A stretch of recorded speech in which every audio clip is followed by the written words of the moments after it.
Konnichiwa! Hello! Maiba naman po tayo. Kwento ko lang po yung isa sa pinakamasayang adventure ng aming family noong August 3, 2022 sa aming Mount Fuji climbing. Magkakasama ang pamilya. Di namin alam kung anong aming dadaanan. Literally, mabato. Climbing. Umaakyat talaga kami doon sa mga bato na yan na mapupula. Nakita niyo po. Hindi kami nanood ng reviews, hindi kami nanood ng mga videos. Basta sinubukan lang talaga namin. And then, eto na nga po. Ito yung pagsabak sa buhay na walang urungan. Sayang naman kung hindi namin makikita kung anong nasa tuktok, di ba? At saka ito ay once in a lifetime lang to, once in a blue moon lang na mangyayari. At malamang sa hindi na ito mauulit. Nagkakatuwaan pang mag-asawa, kumakanta-kanta pa siya.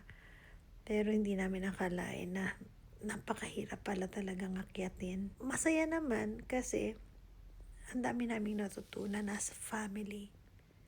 Alam mo yung reflection, ang tindi. Bawat stop namin, nagkukwentuhan kami. Ganito ang buhay, hindi ka pwedeng tumigil. Tuloy ang laban. Pwede ka naman tumigil pag pagod na, pero hindi pwedeng huminto na lang doon. Kailangan magpatuloy. Kaya sa aming adventure na ito, talagang naramdaman namin ang iba't ibang pakiramdam. Excitement, saya, gutom, pagod. Yung literal na higa ka na lang sa bato. Pero look at this awesome view. Talaga namang hindi mo ito may pagpapalit kahit saan. Yung ganitong experience. Sabi nga nung iba, mahal, magastos. Pag umakyat dyan, magbabayad ka ng entrance. Noon, 1,000 pa lang ang isang tao. Ngayon daw, 4,000 na. And then, magbabaon ka pa, gagasolina ka pa.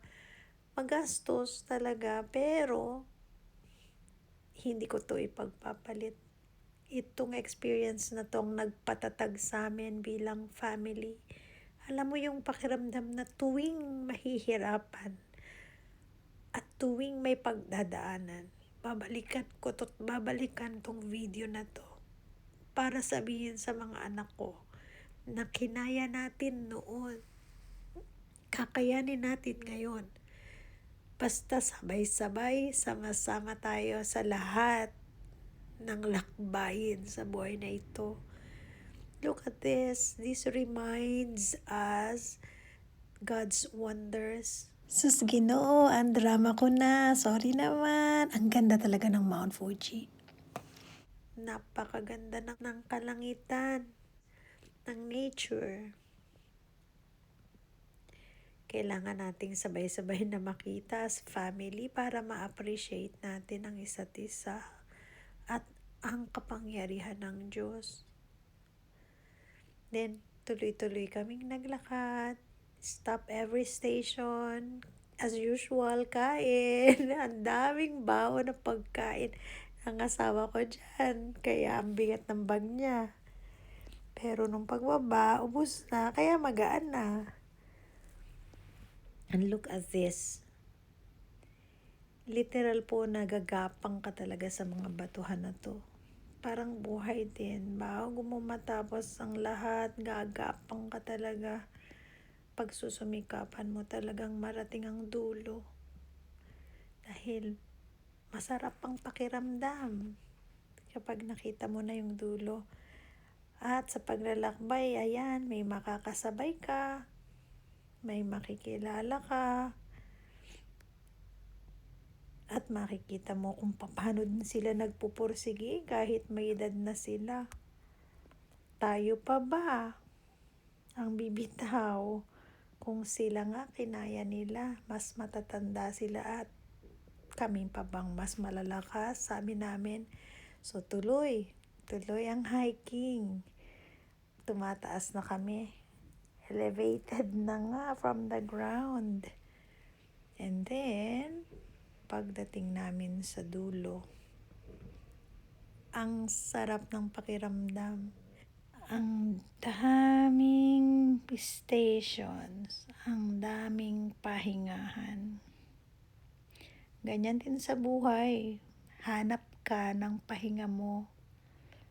Ako, ang pahinga ko, pag nasa bahay ako at kasama ko ang pamilya ko. Yan, si Jorin, dyan na siya nagpahinga sa bato. And then look at this. Salamat na lang, binigyan kami ng magandang panahon, hindi umulan sa aming pag-akyat. At kitang-kita namin ang blue skies, ang green, iba't ibang kulay ng kapaligiran. Napakaganda ng mundo, sabi namin. Pati mga anak ko na-appreciate nila ang God's creation, napakaganda. Wala ang asawa ko, itong aming joker. Kahit antukin yan, ang joke niya, paano kaya kung dito daw siya magtrabaho? Balikan sa bahay everyday. Kaya love ko yan eh. And then, dito sa 8th station, kumain naman ulit ng mga baon, nagpahinga, upo, nakinig sa mga kwentuhan ng mga tao, iba't ibang kwento ng mga tao, ba't sila umakyat dito. Merong iba, magte-take ng exam, so namamanata at umakyat sa Mount Fuji. Kami naman, I told my husband, akyatin natin ang Mount Fuji kasi ilang taon na rin naman na binayayaan tayo ng Japan. So ibalik naman natin sa kanila, sabi kong ganun. To return the favor, sabi ko. To spend for Mount Fuji, sabi ko. Para makita rin natin at ma-experience. Then yun na nga, pagdating namin sa 8th station, naghanap na kami ng inn, ng isang lugar na pwede naming pagpalipasan ng gabi kasi papalubog na ang araw. Akala namin, kaya naming i-hike mula umaga hanggang hapon, sa gabi baba na kami. Na-realize namin, meron nga pala kaming kasamang bata. So sa matanda, on our perspective, kaya-kaya ng matanda, one day. Umalis kami ng alas 3 na madaling araw dito sa bahay. Nag-drive ang asawa ko. Wala pa kaming kotse noon, rent a car. And then, from 5th station, hiking na to the top. 8th station, 9th station. Sa 8th station pa lang, naghanap na kami ng matutulugan at makakainan. Magpapalipas ng ating gabi. Kasi ang aming Jorin, giniginaw na. Mayroon na siyang altitude sickness. Pagdating sa taas, nahihilo kasi thin na yung air, yung oxygen.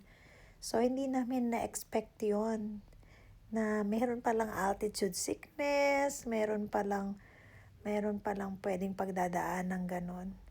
Kakatapos lang ng COVID pandemic noon. So, kinabahan din kami. Pero alam mo yun, basta sama-sama, matatag, kahit anong iniindang sakit, parang gumagaan. Kapag alam mong may family support, nandiyan ang asawang mo, nandiyan ang anak mo. So, kinaya, altitude sickness lang pala, natuwa kami pagbaba namin. Ayos na ang pakiramdam ni Jorin. And then, back to normal. That's life. Susubukin ka talaga kung hanggang saan ang faith, hope, and love mo. Buti na lang, Kapit-kapit kami, pag-akyat at pagbaba. Ang sarap lang ng feelings. Sabi ko nga sa mga anak ko, sa asawa ko, ito yung feelings na pagdadating sa buhay mo na mahihirapan ka, isipin mo na lang, pag-akyat sa Mount Fuji, kinaya ko nga. Ito pa ba? Kakayanin ang lahat.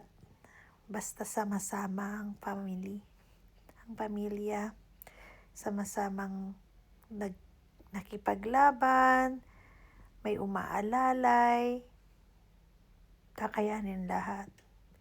Pero, pag walang support ng isa't isa, mahirap.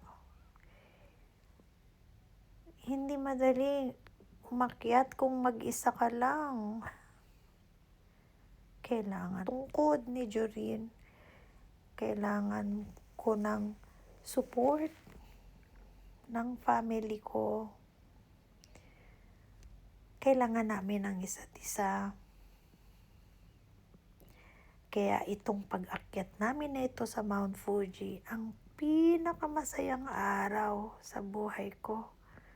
Kasi hindi planado, hindi namin alam kung anong mangyayari. Pero, nagpatuloy kami dahil alam namin, kumpleto kami sa aming paglalakbay. Yun ang nagpatatag sa amin. Kaya kung meron man susunod na lakbay, ipagdarasal namin na magkakasama ulit kami. Saan man makarating, saan man dalhin ng tadhana. I hope you like this video and try to go to an adventure anywhere you want to with your family.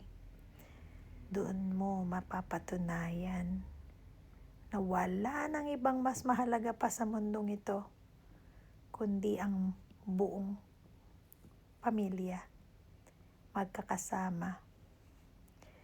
Kaya kung meron mang nakaraan na masaya, cherish it.